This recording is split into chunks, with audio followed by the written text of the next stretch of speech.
Singer ஸ்வாதகா accusation வந்து ஒரு music டைரக்டர்னால தான் நான் இண்டஸ்ட்ரியை விட்டுட்டு வேற ஊருக்கு போயிட்டேன். அதை நியூஸ் பார்த்தீங்களா சார்? பாதிக்கப்பட்டவர்கள் இந்த வழி கண்டிப்பாக தெரியும், அதை மறுப்பதற்கே இல்லை. ஆனால் ப்ரூஃப்லாம் இருக்குன்றாங்க, தேவையான வெளியிட விடுவேன்றாங்கன்னா இது உங்கள் பேரை அடுத்துன்னு சொல்லிட்டு என்ன பண்ணுவீங்க? அவர்கள் சொல்கிறது உண்மையாக இருந்தால் உடனடியாக பேரை சொல்லுவாங்க. மெட்ராஸோட எப்ஸ்டீன் அப்படின்றாங்க. அப்போ எந்த அளவுக்கு வந்து ஒரு டார்ச்சரான ஒரு பேர் வழியாக அந்த நபர் இருக்காரு அப்படிங்கிற விஷயம் தான் தெரிய வருது. ஆனால் இது வந்து கண்டிப்பாக இந்த எப்ஸ்டீன், அந்த எப்ஸ்டீன் பேர் யாருங்கிறத நீங்கள் சொல்லியே தீரணும். இவர்கள் அந்த தோலை வெட்டி எடுக்குன்னு சொல்கிறது மாதிரி ஒரு விஷயத்த சொல்லணும். அப்போ அந்த அளவுக்கு ரொம்ப அருவருப்பான விஷயம் நடந்திருக்கு. யார்கிட்ட சொன்னால் அசிங்கம். அப்போ நம்ம பக்கம் ஒரு நியாயம் இருக்குது அப்படின்னா நீங்கள் வெளியில் போட்டு உடச்சிடணும். அப்போ தான் தவறு நடக்காமல் இருக்கும். சென்னைக்கு வர்றதுக்கு எனக்கு முடியல அப்படிங்கிற ஒரு விஷயத்தை இப்போ வந்து சொல்ல வராங்க. இதை உங்களுக்கு நடந்த உடனேயே ஒரு முடிவு எடுத்து ஒரு மாதம் 2 மாதங்களை சொல்லியிருந்தாங்க அப்படின்னா எல்லா விஷயத்தையும் சொல்கிறாங்களே தவிர சில விஷயங்கள் பேர்லாம் சொல்லி சூப்பரவங்க அப்படிங்கும்போது சில பேரை சொல்ல முடியல. அது கூட நிறைய பேர் கமெண்ட்ஸில் வந்து அவங்களா இவங்களா அப்படிங்கிற மாதிரி யூகத்தின் போகிறாங்க. பட் அப்படி இருக்க வேணாம். நீங்கள் உங்கள் பாதிக்கப்பட்ட போது நீங்கள் அந்த நேமை உடச்சிடணும். ஏன்னா மற்றவர்களும் வந்து சில மியூசிக் டைரக்டர் வந்து இதுக்குள்ளே தேவையெல்லாம் உள்ளே வர்றாங்களே, இப்போ அது ஒரு குழப்பமாக இருக்குது. அந்த குழப்பத்துக்கு நீங்கள் தான் முடிவு கட்டணும். ஆனால் தேவைப்படும் போது நான் சொல்லுவேன்றீங்க, அது எப்போ தேவைப்படும்?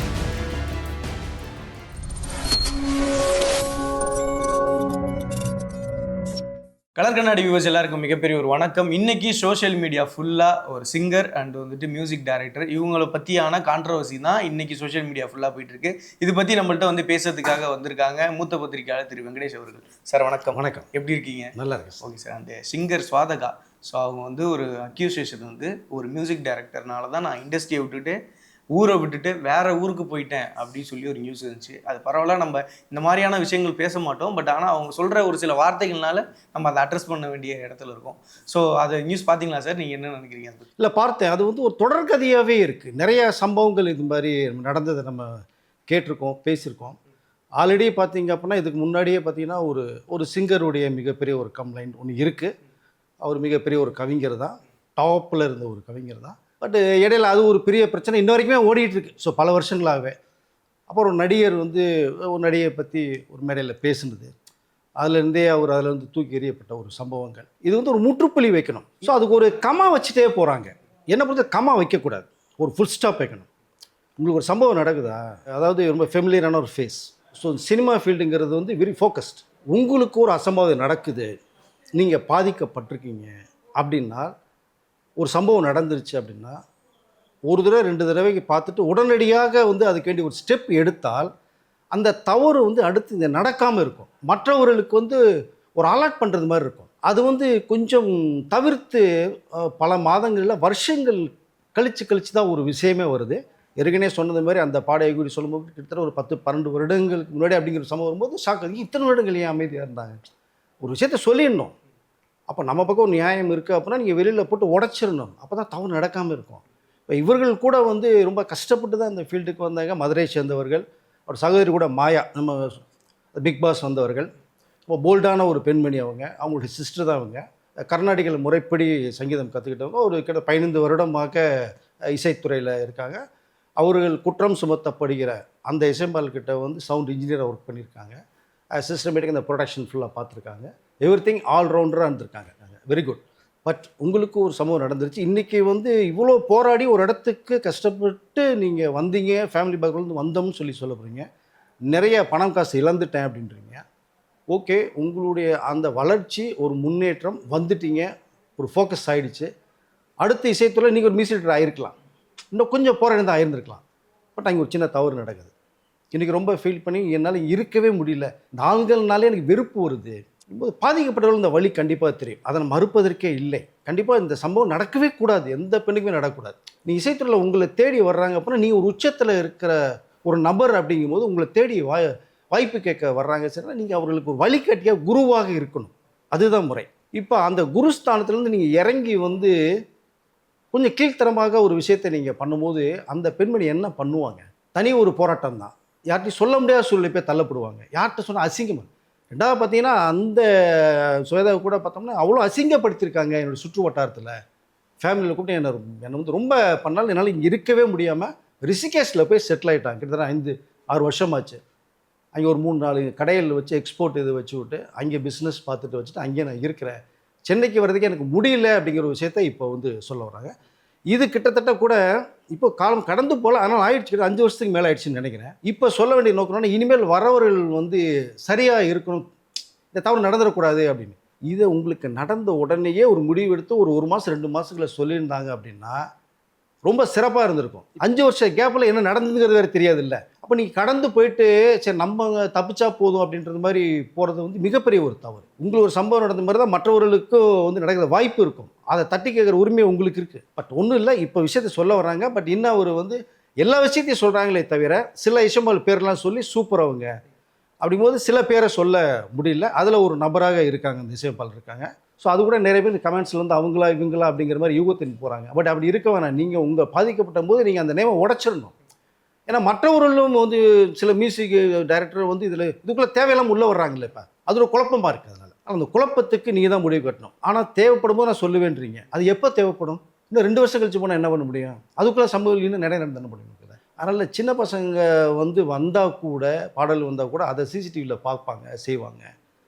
ரொம்ப அருவருப்பாக இருக்குது, அசிங்கமாக இருக்குது, அவமானமாக இருக்குங்கிற விஷயங்கள் நீங்கள் எல்லாம் சொல்லுங்க போது எல்லா பெண்களுக்கும் ஒரு குருவாக இருக்க வேண்டிய ஒரு நபர் இந்த தவறு செய்கிறாருன்னா கண்டிப்பாக தட்டி கேட்க வேண்டும். அது நீங்கள் வந்து யாருங்கிறத அடுத்த இதையாவது இமிடியேட் நீங்கள் சொல்லியே தீர்வுங்கிற சொல்லிக்கலாம். கண்டிப்பாக சார். அண்ட் வந்து இந்த மெட்ராஸோட எப்ஸ்டீன் அப்படின்றாங்க. ஏன்னா எப்ஸ்டீன் ஃபைல்ஸ் வந்து பெரிய அப்படி ஒரு வார்த்தையை வந்து இவங்க மேலே வந்து சுமத்துறாங்க அப்படின்னா அதோட எலாபரேட். ஏன்னா எங்கேயோ நடக்கிற பிரச்சனைகள்லாம் நம்ம வந்து பேசுகிறோம். ஆனால் தமிழ்நாட்டில் தமிழ் இண்டஸ்ட்ரிக்குள்ளே நடக்கிற பிரச்சனை இன்னும் நிறைய பேர் பேசலை. நம்ம பேச ஆரம்பிச்சிருக்கோன்றது ஒரு சந்தோஷம். அண்ட் வந்து மெட்ராஸோட எப்ஸ்டீன்னு சொல்கிறாங்கன்னா அப்போ அந்த ஸ்டுடியோவில் அவ்வளோ அருவருக்கத்தக்க விஷயங்கள் நடந்திருக்கு அப்படின்ற சொல்கிறாங்களா சார்? இல்லை, நடந்திருக்கிறதெல்லாம் சொல்கிறாங்க. இல்லைனா அந்த எப்ஸ்டீன் பிறகு எடுக்க வேண்டிய அவசியம் இல்லை. உதாரணத்துக்கு சொன்னால், உதாரணத்தை எடுத்துக்கூடிய நபரே பார்த்தீங்கன்னா உலகத்தையே தலையில் திருப்பி போட்ட ஒருத்தர் இருக்காரு. அவ்வளோ ஒரு கொடூரமான சின்ன குழந்தையிலிருந்து பெருங்கள் வரைக்கும் அவ்வளோ டார்ச்சர் பண்ணி அவ்வளோ விஷயங்கள் பண்ணியிருக்காங்க. இல்லை நிறைய பிரபலமானவர்கள் உள்ளுக்குள்ள இருக்கிற தகவல் வேறு வந்துட்டு இருக்காது. இப்போ அவரோட கம்பேர் பண்ணுறாங்க அப்படின்னா அப்போ எந்த அளவுக்கு வந்து ஒரு டார்ச்சரான ஒரு பேர் வழியாக அந்த நபர் இருக்காரு அப்படிங்கிற விஷயம் தான் தெரிய வருது. ஆனால் இது வந்து கண்டிப்பாக இந்த எப்ஸ்டீன் பேர் யாருங்கிறத நீங்கள் சொல்லியே தீரணும். அந்த கடமை உங்களுக்கு இருக்குது. மற்றவர்களுடைய வாழ்க்கையை வந்து காப்பாற்ற பண்ணணும்னா நீங்கள் பாதிக்கப்பட்டிருக்கீங்க அப்படின்னா நீங்கள் ஊர் விட்டு போக வேண்டிய அவசியமே இல்லை. ரிஷிகேஷ் போய் எதுக்கு தங்கணும்? அவசியம் கிடையாது. இவ்வளோ பெரிய சென்னையில் தமிழ்நாட்டு இருக்க முடியாதா? நீங்கள் உடைங்க. ஏன் உடைக்காமல் இருக்கீங்க? ஏன் பேர் சொல்லாமல் இருக்கீங்க? என்ன காரணம் அதுக்கு? உங்களை யார் நிர்பந்தப்படுத்துகிறா? சொல்லக்கூடாதுன்னு யார் சொல்ல வர்றா? இவ்வளோ விஷயங்கள் பின்னாடி இருக்கு இல்லையா? அப்போ இப்போ தான் ஓப்பன் பண்ணியிருக்காங்க. அவர்கள் பேசும்போதே ரொம்ப கஷ்டமாக தான் இருக்குது. அவருடைய வழி நியாயமான வழி, அது மிகப்பெரிய தவறு நடந்தது. ஆனால் அந்த நபர் யாருங்கிறத நீங்கள் போட்டு உடைச்சிடணும். இதனால் மற்றவர்களுக்கு பேர் வந்து ரிப்பேர் ஆகிடக்கூடாது. நல்லவர்கள் இருப்பாங்க இல்லையா? ஒரு நபர்னால 10 பேர் கெட்ட பேர் ஆகிடக்கூடாது. ஸோ அதனால் நீங்கள் வந்து எப்ஸ்டீன் வந்து ஒரு எக்ஸாம்பிளுக்கு அந்த பேரை சொல்கிறீங்க அப்படின்னா அதை விட கொடுமைக்காரரா அப்படிங்கிற அளவுக்கு நம்ம தோன்றது மாதிரி இருக்குது. கிட்டத்தட்ட யார் அப்படிங்கிற மாதிரி நம்மளும் ஒரு கெஸ்ட் பண்ணி ஒரு அனலைஸ் போகிறோம். இருந்தாலும் அவர்கள் அதை சொல்லணும். பாதிக்கப்பட்டவங்க அவங்க சொல்லாமல் நம்ம சொல்ல முடியாது. அதனால் கண்டிப்பாக நீங்கள் இம்மிடியட்டாக யாருங்க நம்பரை நீங்கள் இன்னொரு இன்டர்வியூ கொடுத்து உடைங்க. கண்டிப்பாக சார். அண்ட் சேம் டைமில் வந்து ஒரு மியூசிஷியனாவோ இல்லை வந்து ஒரு சிங்கராகவோ வர்றது இருக்கிறதுல ரொம்ப டஃப்பான விஷயம். அதுவும் ஒரு ஃபீமேல் வந்து அப்போ இருக்கிற பீரியடில் அதை பண்ணியிருக்காங்க. இஸ்பெட் ராஜா இதயராணி படமாகட்டும் நிறைய சாங்ஸ் வந்து பண்ணியிருக்காங்க. பெரிய பிரேக்குக்கு அப்புறம் ஒரு இன்டர்வியூ கொடுக்குறாங்க. ஆனால் அந்த இன்டர்வியூக்குள்ளே இப்படி ஒரு விஷயம் இருக்கும் அப்படின்றது வந்து தெரியல. ஏன்னா யாருக்கோ ஒருத்தருக்கு பயந்து இல்லை ஏதோ ஒரு விஷயத்துக்கு பயந்து அவங்க ரிஷிகேஷ் வரையும் போயிருக்காங்கன்றது இன்னும் ஒரு ஆச்சரியப்படுத்துகிற விஷயமா இருந்துச்சு. அண்ட் மாயா ஒரு போல்டான ஒரு கேர்ள், அவங்க எல்லாருக்குமே தெரியும், பிக் பாஸில் வந்திருக்காங்க. ஆனால் சேம் டைமில் இவங்க வந்து மாயாவோட சிஸ்டர் அப்படின்றப்ப இன்னும் போல்டாக இருப்பாங்க, இன்னும் ஓப்பனப்பாக இருப்பாங்க அப்படின்றத நம்ம பார்த்தோம். ஆனால் இப்போ தான் எனக்கான தைரியம் வந்திருக்கு அப்படின்றதையும் அதை சொல்கிறாங்க. பர்டிகுலராக ஒரே ஒரு விஷயம் வந்து இந்த தோலில் கை வச்சதை கூட நான் வந்து அந்த தோலை வெட்டணும் அப்படிங்கிற லெவலில் அதை சொல்கிறப்போ ஸோ அந்த வார்த்தைகள்லாம் எப்படி சார் இருக்குது? எனக்கு கஷ்டமாக இருக்குது. ஏன்னா மௌனரகம் படத்தில் ஒரு டைலாக் மணிரத்னம் வச்சுருப்பார். மோகன் தொடும்போது ரேவதி சொன்னாங்க, நீ தொட்ட கம்பளி பூச்சி விடுற மாதிரி இருக்குன்னா அது என்ன டைலாக், என்ன வழி தெரியுமா? அது அப்படிங்கும்போது இவர்கள் அந்த தோலை வெட்டி எடுக்குன்னு சொல்கிறது மாதிரி ஒரு விஷயத்த சொல்லலாம். அப்போ அந்தளவுக்கு ரொம்ப அருவருப்பான விஷயம் நடந்திருக்கு. நீங்கள் சொன்னது மாதிரி வெரி போல்டான கேர்ள் மாயா, அவருடைய சிஸ்டர். ஸோ மதரக்காரப்பண்ணா கேட்கவே வேணாம் நீங்கள். பட் அப்படிப்பட்ட நபர் நீங்கள் ஏன் வந்து ஒதுங்கி இருக்கணுங்கிற அவசியம் இல்லைன்னு சொல்ல வரேன் திரும்ப நான். இப்போ நீங்கள் அந்த சம்பவங்களே வந்து சொல்கிறதுக்கே கூசுதுன்றாங்க. அருவருப்பாக இருக்குது, அசிங்கமாக இருக்குது அப்படின்னு சொல்லும் போது இது தொடர்கதையாக போயிடக்கூடாது இல்லையா? அது ரொம்ப முக்கியம். இப்போ இந்த சந்தர்ப்பத்திலேயாவது நீங்கள் வந்து இவர் நபருங்கிற சொல்லுங்கள். நீங்கள் சொல்லும்போது ரிஷிகேஷில் போய் தங்கிட்ட அவசியம் இல்லை. உங்களை பேர் சொல்ல விடாமல் தடுப்பது என்ன? வேறு யாரும் நபர் தடுக்கிறாங்களா? இல்லை நீங்கள் சொல்கிறதுக்கு வேணான்னு பார்க்குறீங்களா? அப்படின்னா நீங்கள் வந்து டக்குன்னு இவர் தான் யாருன்னு சொல்லாமே நீங்கள் ஒரு விஷயத்தை சொல்லிட்டு இதை கடந்து போகிறதுங்கிறது அதை ஏற்றுக்கொள்ள முடியாது. நீங்கள் ஒருத்தர் குற்றம் சுமத்துறீங்க அப்படின்னீங்கன்னா அந்த குற்ற நபர் இவருங்கிறத நீங்கள் தெளிவுபடுத்திடணும். ஒரு யூகத்தின் அடிப்படையிலேயே வந்து நீங்கள் ட்ராவல் பண்ண முடியாது அது. பட் நீங்கள் அதை சொல்லாமல் நீங்கள் வந்து இப்போ 5 வருஷத்துக்கு பிறகு இப்போ நீங்கள் வந்து ஓப்பன் பண்ணி உடைக்கிறீங்க ஒரு இன்டர்வியூவில், ஓகே. இப்போயாவது 5 வருஷத்துக்கு பிறகாவது உங்களுக்கு சொல்லணும்னு தோணுச்சே, ஓகே. இந்த 5 வருட இடைவெளிக்கு அந்த சம்பவங்கள் இன்னும் எத்தனை உங்களை மாதிரி பெண்கள் பாதிக்கப்பட்டிருக்காங்கன்னு தெரிய வராது நமக்கு. அவரை காப்பாற்ற வேண்டிய பொறுப்பு உங்களுக்கும் இருக்குது. துறையில் இருந்தீங்க நீங்கள். கிட்டத்தட்ட 200 பாடல்களுக்கு மேலே வந்து பாடியிருக்காங்க. நல்ல சிங்கர். ஸோ சினிமா துறைக்கு வர்றது ரொம்ப ரொம்ப ரொம்ப கஷ்டம். அதுவும் ஒரு மேல் வந்துட்டு பிளாட்ஃபார்மில் படுத்து கூட கஞ்சி குடிக்காமல் டீ குடிச்சிட்டு பொழுதுபடி வாய்ப்பை தேடி எப்படியாவது பிடிச்சிருவான். ஒரு பெண் அப்படி முடியாது இல்லையா? மிகப்பெரிய ஒரு போராட்டம். கலைத்துறை வந்து சாதாரணமாக ஒரு பொண்ணு உள்ளே வந்து ஜெயிங்கிறது வந்து அதாவது இமயமலை கூட ஏறி இறங்கிடலாம். இதுக்குள்ளே போய் ஜெயிக்கிறது மிகப்பெரிய கஷ்டம். அப்படியே ஒரு துறையில் நீங்கள் வந்துட்டீங்க, ஓரளவு பேர் எடுத்துட்டீங்க, ஜெயிக்கிற சூழ்நிலை போகுது. அடுத்து நீங்கள் ஒரு பெண்மணி இசையமைப்பாளர் கூட மாறக்கூடிய ஸ்டேஜ் உங்களுக்கு இருக்குது. அப்போ அந்த இடத்த விட்டு நீங்கள் டக்குன்னு ரிஷிகேஷில் போய் செட்டில் ஆகிறீங்க அப்படின்னா, முக்கியமாக நீங்கள் திரும்பி இங்கே வரணும். இதே இசைத்துறையில் நீங்கள் ஜெயிக்கணும். ஒரு இசையமைப்பாளர் மாறணும். நீங்கள் பல பேருக்கு ஒரு முன்னோடியாக இருக்கணும். அந்த நபர் யாருங்கிறது நீங்கள் சொல்லணும்.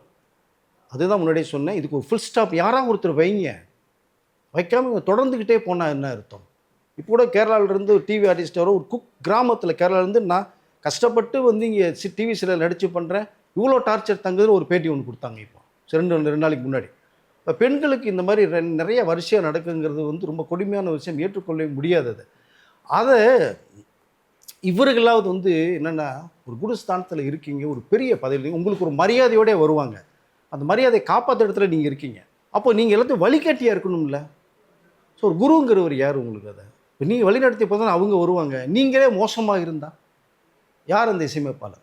ஸோ நல்ல பேர் இருக்குன்ற ஒரு தகவல் வருது, நிறைய படங்கள் பண்ணியிருக்காரு தகவல் வருது. ஸோ அப்படிப்பட்ட ஒரு இமேஜ் உள்ள நீங்கள் வந்து இந்த மாதிரி உங்கள் மேலே ஒரு கம்ப்ளைண்ட் இருக்குன்னா, அதை நீங்கள் வந்து உங்கள் பேரை அடுத்துன்னு சொல்லிட்டு என்ன பண்ணுவீங்க? அதை வந்து இல்லாத அளவுக்கு நீங்கள் வந்து என்னங்கிற சொல்ல வரணும். ஆனால் ப்ரூஃப்லாம் இருக்குன்றாங்க, தேவையான வெளியிட விடுவேன்றாங்க. நாங்கள் அப்போ நீங்கள் வந்து வழிகாட்டியாக இருக்கிற இடத்துல நீங்கள் ஒரு தவறுதலான பெருவழியாக இருந்தால், அப்போ இந்த சினிமா துறைக்கும் கலைத்துறை இசைத்துறைக்கும் எந்த துறைக்குமே நீங்கள் உள்ளே எப்படி பெண்கள் வருவாங்க? பெண்கள் இல்லாத ஒரு திரையுலகத்தை நீங்கள் பார்க்கவே முடியாது. ஹீரோயின் இல்லாத ஒரு படத்தை எடுக்க முடியும். யாராவது எந்த ப்ரொடியூசர் டைரக்டர் ஹீரோ பண்ணுறாங்களா? ஒரு பொண்ணு இல்லாமல் ஒரு படத்தை பண்ணுறாங்களா? கிடையாது. பெண்கள்ங்கிறது மதிக்கத்தக்கவர்கள். கண்டிப்பாக அந்த மரியாதை இருக்குது. இந்த சமூகத்தில் ஏற்றுக்கொள்ள போனால் பாதிக்கப்படக்கூடாது. ஒரு துறைக்கு வந்து வர்றாங்க, எந்த துறையாக இருந்தாலுமே சரி, அவர்கள் வந்து ஒரு நல்வழிகாட்டியாக மற்றவர்கள் இருக்கணுங்கிறத நான் சொல்லிக்க விரும்புகிறேன். பட் இந்த சம்பவம் நிஜம் உண்மை அப்படின்னு அவர்கள் சொல்கிறது உண்மையாக இருந்தால் உடனடியாக பேரை சொல்லுங்கள். அண்ட் 2 அக்யூசியேஷன் உள்ள வைக்கிறாங்க சார். ஒன்று வந்து அவங்க வந்து என்கிட்டயே பணம் வாங்கி எனக்கு சம்பளமே கொடுக்காம ஏமாற்றி ஐஃபோன் வந்து அவங்க மனைவிக்கு வாங்கி கொடுக்குறது என்கிட்ட காசு வாங்கினாங்க அப்படின்னு ஒன்று சொல்கிறாங்க. அண்ட் வந்துட்டு சேம் டைமில் வந்துட்டு இன்னொரு அக்யூசியேஷனும் வந்துட்டு வைக்கிறாங்க. அவர் வந்து அதுக்கப்புறமா என்கிட்ட வந்து காலையில் வந்து மன்னிப்புலாம் வந்து அவங்க மனைவி வந்து கேட்க வந்தாங்க, இவ்வளோலாம் நடந்துச்சு, மன்னிப்புலாம் கேட்டாங்க அப்படின்றத சொல்கிறாங்க. ஸோ இந்த 2 சம்பவத்தை பற்றி என்ன சார் எனக்கு? இல்லை, அதுதான் நீங்கள் வந்து ஒருத்தர் அதாவது நம்பிக்கை தான். நம்ம அவர்கிட்ட இருக்கோம், அதனால் ஒரு கஷ்டம் ஒரு சூழ்நிலை கேட்குறாங்க. இப்போ கடனாக நிறைய பேர் கேட்பாங்க, கொடுப்பாங்க, திரும்பி வாங்கிடுவாங்க. ஆனால் அவர் ஏமாற்றுன்ற நோக்கத்தோடையே செயல்பட்டார்னா அது ஒன்றும் பண்ண முடியாது. நிறைய காரு, அந்த நிறைய பணம் நிறைய கொடுத்துட்டதா ஒருத்தவங்க ஏமாத்துட்டேன்னு சொல்கிறாங்க. இந்த தவறுகள் நடந்ததுக்கு வந்து ஒரு மாதிரி ஆக்ஷன் எடுக்க போகும்போது வீட்டில் வந்து காலில் வந்து மன்னிப்பு கேட்டதெல்லாம் சொல்கிறாங்க, அவங்க பேசுகிறாங்க. பட் எல்லாமே ஓகே. நீங்கள் வந்து ஒரு சர்க்கிளை போட்டு யோசிக்கணும், இது நிஜமா பொய்யா? அப்போது ஒரு வேளை சரி போது ஏதோ நடந்துச்சு போதுன்னு விட்டுட்டு நீ ரிஷிகேஷ் போட்டிங்கன்னா அந்த விஷயத்தை சொல்லாமே இருந்திருக்கணும். நீங்கள் தவறு நடந்த உடனடியாக நீங்கள் சொல்லியிருக்கணும். அதுவும் இல்லை, காலம் கடந்து சொல்கிறீங்க. ரைட்டு. இப்போ இவ்வளோ சம்பவங்களுக்கு நீங்கள் வந்து உடைக்கிறீங்க அப்படின்னா சுற்றி அங்கே தான் வர வேண்டியதாக இருக்குது. யாருங்கிறத நீங்கள் சொல்லுங்கள். சொன்னதை வெளி உலகத்துக்கு கொண்டு வரணும். அப்போ இந்த நபர் இப்படியா? ஆனால் மற்றவர்கள் யோசிப்பாங்க. மற்றவர்கள் தவறு செய்பவர்கள் வந்து கண்டிப்பாக தவறு செய்யாமல் இருக்கிறதுக்கு ஒரு முன்னாடியே நீங்கள் இருக்கலாம் இல்லையா? அது ரொம்ப முக்கியம். அண்ட் வந்து பார்த்தீங்கன்னா, நான் அவங்கள்ட்ட இந்த ரீசெண்ட் டேஸில் வந்து இதுக்கு முன்னாடி இப்போ தான் மலையாள இண்டஸ்ட்ரியில் பெரிய அக்யூசியேஷன் இதே மாதிரி ஒன்று போணுச்சு. அதுக்கப்புறம் அந்த அக்யூசியேஷன்லாம் கிடச்சாங்க. நீங்கள் எல்லாம் பார்த்துருப்பீங்க. ஏன்னா அவ்வளோ ஆக்ட்ரஸ் வந்து அப்போ தான் எனக்கு இப்படி நடந்தது அப்படி நடந்ததுன்றதெல்லாம் சொன்னாங்க. அதுக்கப்புறம் கேரளா இண்டஸ்ட்ரியில் பெரிய பிரேக் எடுத்து நிறைய பேர் வந்து இது பண்ணாங்க. சேம் டைம் தமிழ் இண்டஸ்ட்ரியில் இதுக்கு முன்னாடியே ஒரு ரைட்டர் மேலே ஒரு பெரிய பிரச்சனை ஒன்று இருக்குது, சிங்கர் மேலே ஒரு பிரச்சனைகள் இருக்குது. இப்போ லேட்டஸ்ட்டாக வந்து இதுக்கு சம்மந்தமாக ஒரு அக்யூசேஷன் மாதிரி நிறைய வருது இல்லை சார். ஆனால் எக்ஸாக்டாக எதுக்குமே ரிசல்ட்ஸ் கிடைக்கல தமிழ் இண்டஸ்ட்ரியில் அப்படின்னு ஒன்று இருக்குல்ல, ஒரு நியாயம் கிடைக்கலன்னு இருக்குல்ல. இன்னை வரையும் போராடிட்டு தான் இருக்காங்க, பார்த்துக்கிட்டே இருக்கோம். யார் எல்லாரும் பேசினாலும் போராடி தான் இருக்காங்க. சம்மந்தமாக எந்த பிரச்சனைக்கும் ஃபைனலிஸ்ட் ஆகலை அப்படின்னு. ஆனால் இப்படி ஒரு சம்பவம் நடந்து இதாவது ஃபைனலிஸ்ட் ஆகுமா அப்படின்னு சொல்லி கேட்குறாங்க. இல்லை ஆகணும்னா நானும் சொல்லிக்கல விரும்புகிறேன். நீங்கள் சொல்ல மாதிரி மலையாள இண்டஸ்ட்ரியில் இந்த பிரச்சனை நடக்கும்போது கேரளாவுக்கு நான் ஒரு ஒர்க்காக போயிருந்தேன். ஒரு ஸ்டோரி டிஸ்கஷன் போய் திருச்சூரில் நான் உட்காந்துருந்தோம். அப்போ பூகம்பமாக வெடிக்குது. அது பிரபல டாப் ஸ்டார் பேரெல்லாம் அடிபடுது. டோட்டல் லிஸ்ட்டே வருது வரிசையாக. அதில் வில்லனா இந்த தமிழ் படத்தில் நடித்த நடிகரும் இங்கே தான் இருக்கார். அவர் பேர் அடிபட்டு இந்த ஹோட்டலில் அந்த ரூமுக்கு வந்தாங்க, இந்த நேரத்தில் ரிசப்ஷன் இருந்தால் பார்த்தாங்கன்னா நிறைய விஷயங்கள் பேசப்படுது. அவரை நிறைய அந்த சங்கத்திலேருந்து நீக்கப்பட்டது இருக்குது. இவ்வளோ பிரச்சனை இருக்கும்போது சங்க தலைவரே ரிசைன் பண்ணிட்டு போனார். இப்போ அந்த சங்கத்தினுடைய அம்மா அசோசியேஷன் தலைவராக ஒரு பெண்மணி தான் இப்போ இருக்காங்க. பட் இவ்வளோ பிரச்சனை நடக்குது. சிஎம் வரைக்குமே அந்த ஃபைல் போச்சு, அப்படியே இருக்குது. பட் என்னென்னா ஒரு பெரிய டேமேஜை க்ரியேட் பண்ணால் தமிழ் ஹோல் இண்டஸ்ட்ரிக்கோ மலையாள இண்டஸ்ட்ரிக்கோ எந்த இண்டஸ்ட்ரியாக இருந்தாலுமே டோட்டல் டேமேஜ் வரும். மற்ற ஒரு ரசிகர்களுடைய பொதுமக்களுடைய மிகப்பெரிய ஒரு ட்ரீம் ஹீரோவோ ஹீரோயினோ இருக்காங்க. பட் ஒரு தவறு செய்கிறதுக்கு முன்னாடி நீங்கள் யோசிக்கணும் இல்லையா? நம்ம வீட்டில் இருக்கிற மாதிரி தானே நினைக்கணும் நீங்கள் எல்லா பெண்களையுமே, இல்லையா? பட் அது மாதிரி நினைச்சால் தவறுகள் நடக்காது. ஆனால் இன்றைக்கி இருக்கிற சூழ்நிலை எந்த துறை எடுத்தாலுமே நிறைய தவறு நடந்துக்கிட்டே இருக்கும். ஒவ்வொரு இதுலேயும் ஒரு சில பேர் சொல்கிறாங்க, சில பேர் சொல்ல முடியாமல் தவிக்கிறாங்க. பட் தவிப்பு வேண்டாம். நீங்கள் ஒரு விஷயம் சொன்னால் தான் அடுத்த தவறு நடக்காமல் இருக்கும். பட் நீங்கள் சொன்னது மாதிரி இதுதான் ப்ரூஃப் ஆயிடுச்சு அப்படின்னா கண்டிப்பாக நீங்கள் மிகப்பெரிய ஒரு தண்டனை கொடுக்கப்பட்டால்தான் தவறு நடக்காது. ஆனால் தண்டனை எதுவுமே இல்லாமல் அதை அப்படியே கடந்து போகிற ஒரு சூழ்நிலையாக தான் இருக்குது. ஹோல் இந்தியா இண்டஸ்ட்ரியிலேயே அப்படி தான் இருக்குது. ஸோ அது வந்து கொஞ்சம் மாறணும். கண்டிப்பாக சார். அண்ட் வந்து நம்ம தமிழ் இண்டஸ்ட்ரி பொறுத்தவரை லாஸ்ட்டாக வந்து கௌரி கிருஷ்ணனுக்கு ஒரு கேள்வி வந்து நிருபர் கேட்குறப்போ அவங்க அந்த உடல் எடை சம்மந்தமாக பேசுகிறப்போ அதுக்கப்புறம் இமிடியேட்டாக அதுக்கான ஆக்ஷன் எடுத்து அதுக்காக ஒன்றே அவங்க வந்து தப்பாக இருந்தால் மன்னிச்சிங்க அப்படின்ற மாதிரி அவ்வளோ சீக்கிரம் கிடச்சிச்சு. அதுக்கப்புறம் கௌரி கிருஷ்ணன் ஏதோ ஒரு பிரச்சனை நடந்தால் முதல் ஆளாக போய் வாய்ஸ் கொடுக்குற அளவு அவங்க போல்டான ஒரு கேர்ளாக வந்து மாறிட்டாங்க. அது சின்ன அக்யூசேஷனே பெரிய லெவலில் வந்து நம்ம தீர்வு கொடுத்தோம். பட் ஆனால் இவ்வளோ பெரிய அக்யூசேஷன் தமிழ் இண்டஸ்ட்ரி மேலே இருக்குது அப்படின்றப்ப இது சம்மந்தமாக நிறைய பேர் பேசணுமா? இதோட ரிசல்ட் எங்கேவா இருக்கணும்னு உங்களுடைய கடைசிக்கு? இல்லை அதுதாங்க, எப்போவுமே ஒரு தவறு நடந்துட்டு அது ரிசல்ட் இம்மிடியேட்டாக கிடைக்கணும். நீங்கள் வந்து அந்த தவறு நடக்கும்போதே நீங்கள் வந்து சொல்லிடணும். நீங்கள் பல வருஷங்கள் கடந்து போக வேண்டிய அவசியம் இல்லை. ஒரு பின்னணி பாடகை சொன்னதே பல வருடங்களுக்கு பிறகு சொல்லும் போது ஏன் அப்போ சொல்லலைன்ற கேள்வி தான் வந்துச்சு. இப்போ மீட்டுன்னு ஒன்று வந்து இங்கேயும் இருக்கா, இங்கே இருக்குது. பிரபல நடிகைகள் இங்கே முன்னாள் ஹீரோயின் நிறைய பேர் இருக்காங்க, மலையாளத்தில் இருக்காங்க. ஸோ பெரிய குரூப்பே இயங்கிக்கிட்டு இருக்கு. நீங்கள் அவங்ககிட்ட ஒரு விஷயத்தை நீங்கள் சொல்லி உடனடி ஆக்ஷன் தான் அவங்க கண்ணாப்புறன்னு ஆக்ஷன் எடுப்பாங்க. இப்போ வெளி உலகத்தை நீங்கள் கொண்டு வரலாம்.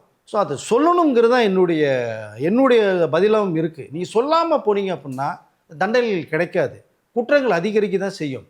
பட் நீங்கள் எதனால் லாக் ஆகிருக்கீங்க? ஒரு விஷயம் ஒன்று இருக்கு இல்லையா? இப்போ சொல்ல முடியாத அளவுக்கு எப்படி லாக் ஆகிருக்கீங்க? நீங்கள் ஏன் சொல்லலை? ஒரு தவறு நடந்தோன்னா சொன்னால் தானங்க வந்து சட்டப்படி ஒரு முடிவு கிடைக்கும். நீங்கள் அதை பலவழி இழுத்தா என்ன நியாயம் அது? அதனால் வந்து இப்போயாவது நீங்கள் திரும்ப அதான் சொல்லிக்கலாம் நம்ம. அப்போ ஒரு ஆக்ஷன் எடுக்கிறதுக்கு வாய்ப்புகள் நிறையா இருக்கும். ஆனால் இமீடியட்டாக இதுக்கான ஆக்ஷன்ஸ் வந்து எடுக்கப்படும் அப்படின்றத வந்து நம்ம நம்புகிறோம் சார். ஆனால் இப்போ தமிழ் இண்டஸ்ட்ரியை பொறுத்தளவு சார் ஏதாவது ஒரு பிரச்சனைகள் அடுத்தடுத்து வந்துகிட்டே இருக்குது. இப்போ தான் ரீசெண்டாக எருமசாணி விஜய் அப்படின்றவருக்கு மேலே ஒரு அக்யூசேஷன் கொண்டு வந்து வைக்கிறாங்க. அது சம்மந்தமாக ஒரு பிரச்சனைகள் 5-6 நாள் பயங்கர வைரலாக போயிட்டு இதுக்கப்புறம் நான் அந்த வீடியோலாம் போட மாட்டேன் அப்படிங்கிற மாதிரி ஒன்று போகிறாங்க. இப்போ இது வந்து நடக்குது. ஸோ இந்த மாதிரி பெண்கள் சம்மந்தப்பட்ட பிரச்சனைகளே அதிகமாக வந்துகிட்டு இருக்கிறதுக்கும் என்ன ரிப்பீட்டடான காரணம்? இங்கே இருக்கிறவங்களா இல்லை அவங்க மேலேயே ஏதோ ஒரு விஷயம் அவங்களே திணிச்சிக்கிறாங்களா அப்படின்னு ஒன்று இருக்குல்ல சார்? இல்லை, சில பேர் வந்து சின்ன சின்ன விஷயங்களுக்கெல்லாம் சொல்லும் போது ஒரு பப்ளிசிட்டிக்காக பேசுகிறாங்கன்ற ஒரு தகவலும் போகுது. நம்ம வெளியில் ஃபோக்கஸ் பண்ணணும் அப்படி தான் தனுஷ் மேலே வந்து ஒரு டிவி சீரியல் ஹீரோயின் திடீர்னு ஒரு குற்றச்சாட்டை வச்சாங்க. இது அப்பா அப்படி பண்ணாங்க, இப்போ பண்ணாங்க அப்படிங்கிற மாதிரி. அவர் வேலை உண்டு, அவருன்னு ஒரு பக்கம் போயிட்டுருக்காரு.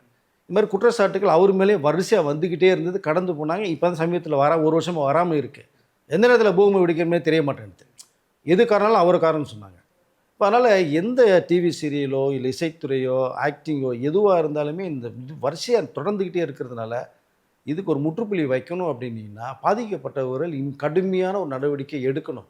ஸோ காவல்துறை இருக்காங்க, உங்களுக்கு சங்கங்கள் இருக்குது. ஃபஸ்ட் இசைத்துறையில் நடந்தால் மியூசிக் அசோசியேஷன் இருக்குது, ஆக்டிங்கில் நடிகர் சங்கம் இருக்குது, இயக்குனர் சங்கம் இருக்குது, கேமராமேன் 24 கிராஃப்ட் பெப்சி இருக்குது, ஆர்கே செல்வன் சார் இருக்கார். சார் எனக்கு இப்படி இது மாதிரி நடக்குது, நீங்கள் ஆக்ஷன் எடுக்கிறீங்களா? நான் வந்து போலீஸ் கமிஷனர்கிட்ட போவா, கோர்ட்டுக்கு போவான்னு கேட்டிங்கன்னா உடனடியாக கூப்பிட்டு ஒரு முடிவு வரும். அப்போ நீங்கள் அதையும் கடந்து போக வேண்டாம். அப்போ நீ கடந்து போனீங்கன்னா தவறுகள் தொடர்ந்து நடக்கும். ஏன்னா நீ போயிட்டீங்கல்ல, நீங்கள் போனால் இன்னொருத்தவங்க, அவங்க போனால் இன்னொருத்தவங்கன்னு தான் தோணுங்களுக்கு. ஆனால் இப்படித்தான் வரணும்னு கிடையாது. நமக்குன்னு ஒரு வழிமுறைகள் ஒன்று இருக்குது. அந்த இடத்துல வச்சு பார்க்குறாங்க. அப்போ நீங்களும் வரக்கூடிய உங்ககிட்ட வாய்ப்பு தேடி வரக்கூடியவர்களில் ஒரு நல்வழியாக காட்டி அடுத்த கட்டத்துக்கு நீங்கள் கொண்டு போகணும். வாழ்க்கை பூரா சாமி ஃபோட்டோவை வச்சு கும்பிடாம உங்கள் ஃபோட்டோ வச்சு கும்பிடுவாங்க. வாழ்க்கை கொடுத்தவர் இவருன்னு சொல்லி இல்லையா? நீ சிறப்பாக இருக்கேன், கல்யாணம் பண்ணேன், குழந்தை இருக்கேன், வீடு வாங்கினேன், கார் வாங்கியிருக்கேன், அப்படின்னா அது காரணம் அவர் வாய்ப்பு கொடுத்தாரு எனக்கு அப்படிமா. அந்த பேர் எடுங்களேன். வாழ்க்கையில் கெட்ட பேர் எதுக்கு எடுக்கணும்? அது அது ரொம்ப முக்கியமாக முதல்ல கேட்குறேன் நான். எவ்வளோ விஷயங்கள் இருக்குது இல்லை, முக்கியமான விஷயங்கள் நாட்டுக்கு பண்ண விஷயம் நிறையா இருக்குது. பட் அது செய்யணுங்கிறது தான் என்னுடைய ஆசையும். ஆனால் தொடர்ந்து இந்த தவறுகள் நடந்துக்கிட்டே தான் இருக்குது. எல்லா இண்டஸ்ட்ரியிலுமே நடக்குது, ஹோல் இண்டஸ்ட்ரியிலையும் நடக்குது, ஹிந்திலையும் நடக்குது, தெலுங்குலேருந்து தமிழ் மலையாள கணக்கிலிருந்து தொடர்கதையாக இருக்குது.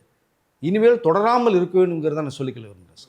அந்த வந்து ஒரு பெரும்புள்ளியாக ஒரு சினிமா இண்டஸ்ட்ரியில் ஒரு இசையமைப்பாளராக இருக்கிறவங்கள ஒரு நார்மலான ஒரு சிங்கர் எதிர்த்தர முடியுமா அப்படின்னா அந்த நேரத்தில் அவங்களுக்கு ஏகப்பட்ட கேள்விகள் வந்து வந்திருக்கலாம். இப்போ அவங்க அவுட் ஆஃப் த ஃபீல்டில் போனதுனால இல்லை நான் டெஃபினட்டாக எதிர்க்கிறேன் அப்படின்னு இருக்கு. இப்போ பெரிய புள்ளியாக ஒருத்தங்க இருக்காங்க அப்படின்னா அவங்க மேலே ஒரு அக்யூசேஷன் வைக்கிறோம் அப்படின்னா நிறைய பேர் அதுக்கு சம்மந்தமாக ரியாக்டே பண்ண மாட்டாங்களோ, நம்ம சம்மந்தமாக வந்து நின்றுட மாட்டாங்களோ அப்படின்னு சொல்லி நிறைய பேர் பேசுகிறாங்க. அதுக்கு முன்னாடி எக்ஸாம்பிளும் தமிழ் இண்டஸ்ட்ரியில் வந்துட்டு இருக்குது. ஸோ அப்படி உண்மையிலே பெரும்புள்ளியாக இருந்தால் நம்மளாலாம் எதிர்க்க முடியாதா?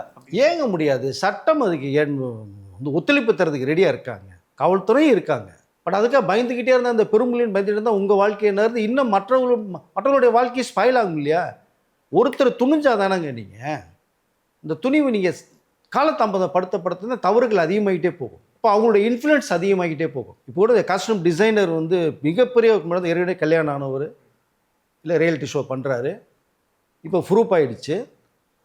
இப்போ அந்த பெரும்பிள்ளை என்ன பண்ணணும்? இவ்வளோ விஷயங்கள் நடந்தும் வந்து ஒன்றுமே பண்ண முடியாமல் இருக்கு. நீங்கள் சொன்னது மாதிரி அவர் ஏதாவது முடிவு சொல்லணும்ல, அதையும் சொல்லாமல் நாட்கள் கடந்து போயிட்டுருக்கு. ஸோ மீண்டும் அந்த ஷோக்கு வந்துட்டாங்க. இப்போ அப்போ எப்படி பார்க்குறது இதை? ஒரு பெண்ணுக்கு வந்து இந்த மாதிரி நடக்குது அப்படின்னா ஏதாவது ஒரு விஷயம் ஒன்று அவங்க காம்ப்ரமைஸில் போகணும், இல்லை ஏற்றுக்கொள்ளணும். ஆமாம் தவறு நடந்துச்சு ஏற்றுக்கொள்கிறேன்ட்டு அப்படி போயிடணும். இல்லை இல்லை அவன்கிட்ட ப்ரூஃப் இருக்கா காமிக்கணும்னா ப்ரூஃபை காமிக்கணுங்க. பட் இவங்ககிட்ட இருக்குன்னு சொல்கிறாங்க இல்லையா? டைம் வரும்போது சொல்கிறேன்றாங்க. சொல்லுங்கள், யாருக்கும் பயப்பட வேண்டிய அவசியம் இல்லை.